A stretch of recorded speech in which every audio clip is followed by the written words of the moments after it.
Do you feel that my speech could incite violence? Well,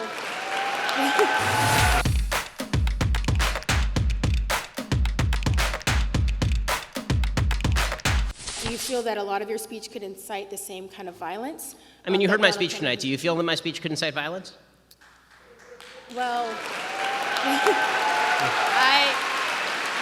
I mean that seriously. That's an honest question. I know you're asking honestly. I feel that for me, as an individual, it isn't, but I could see how a lot of your points I really disagreed with. I literally have a list of And that's questions I fine. have I mean, for that's the good you. part, right? Where we disagree and we can have a conversation. I just was wondering in terms of, and what I mean by inciting violence is encouraging the same people who believe in like your transphobic beliefs, even that like homophobia is a sin based on your religious beliefs. Do you believe that because of what you say, you can encourage a lot of people to act on those beliefs? So I have a very strong standard with regard to incitement, and I'm very consistent about this. If I'm not telling somebody to commit violence, I am not inciting them to violence. I've held the standard for Barack Obama when he was saying anti-police things, and then somebody went and shot up some police officers in Dallas.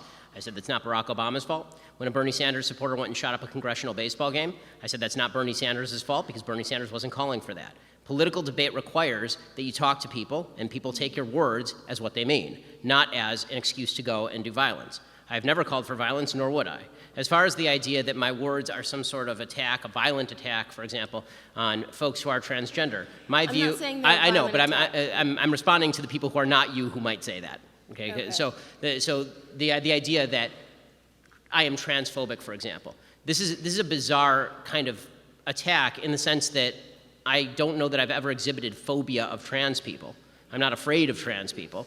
Well, transphobia is more along the lines of prejudice against the trans So community. I actually think that your first characterization was right. I think that transphobia is really disagreement with the basic principle that the trans community is trying to purvey, which is that people's sex is malleable, that people can move from male to female, and that it is my job, objectively, to now call them the name they wish to be called, and to teach my children that men can be women and women can be men. I fundamentally disagree with that point. Now, with that said, is everybody in the United States entitled to the same rights?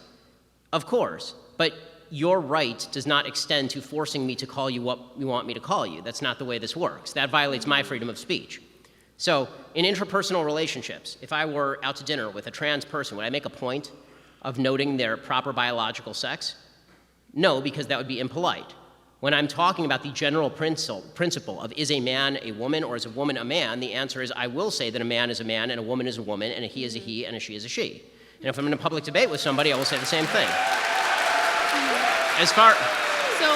I do want to clarify that when I meant, I wasn't trying to say disagreement. I was relating it to the same definition of homophobia, which is prejudice, or I tried to say discrimination. Right. So I think that again, homophobia. There are some people who actively want to do violence to people who are gay. Right. I mean, those people are not me or anybody that I agree with. Obviously, I've never at any point in my entire career ever advocated violence. God forbid, against anybody in a civilized society. That's not something that I believe in, and I think it's evil.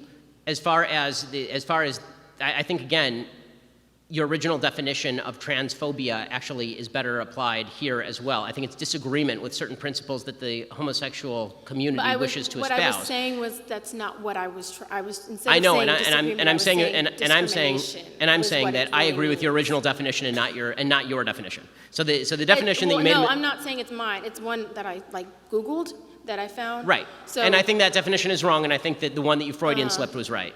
Is what I'm saying. So I'm saying based on the institution of, I don't want to say the institution of Google because that's an extremely general thing to say, but in terms of as soon as you search transphobia, homophobia, this is what comes up. Right, and Do you feel like even though you're disagreeing with transphobia, with the trans community, which I believe we all have our own disagreements, I'm asking, do you feel that the fact that with your disagreement, you're inherently through the institutions that have provided these definitions, discriminating against trans community. And thus encouraging other people to follow. So I know here's it's a long question, but I had to encapsulate a lot of things. So here's what I'm saying. I disagree with either their definition is wrong or it's overly broad in its application. Okay. So if the idea is that if I say a man is a man and a woman is a woman is inherently transphobic, that's not discrimination, that's disagreement.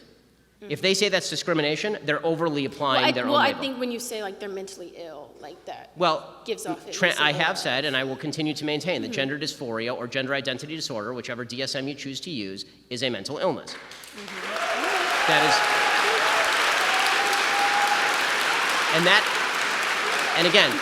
and again, God forbid that it should be said with any animus, because this is not said with animus. When people are suffering, these are clearly folks who are suffering. When people are suffering, you shouldn't be saying stuff with animus. I'm not saying that as a gotcha to people who are transgender. The point that I'm making is that when a society begins treating folks who have mental illness as though they are representing an objective reality, they are doing no service to the people who actually suffer from a mental illness. My grandfather suffered from schizophrenia, paranoid schizophrenia. He was institutionalized. If the doctors had said to him, Nate, you're fine. We believe that the radio is actually talking to you. That is not a service to him. That would have been terrible for him. Right? They put him in an institution. They gave him lithium, and it helped. Now, I'm not saying there's even a great solution for folks who have gender identity disorder or gender dysphoria, because the solutions that I've seen, including transgender surgery, are not intensely effective from all the studies that I've seen. It's a tragic, tragic situation. But the solution is not to redefine as a society what sex means along anti-biological lines. As far as the homophobia point, it's my own religious belief about the sinful nature of particular people's behavior should have no impact on how you act in a free country or how you think. It's a free country. Do what the hell you want.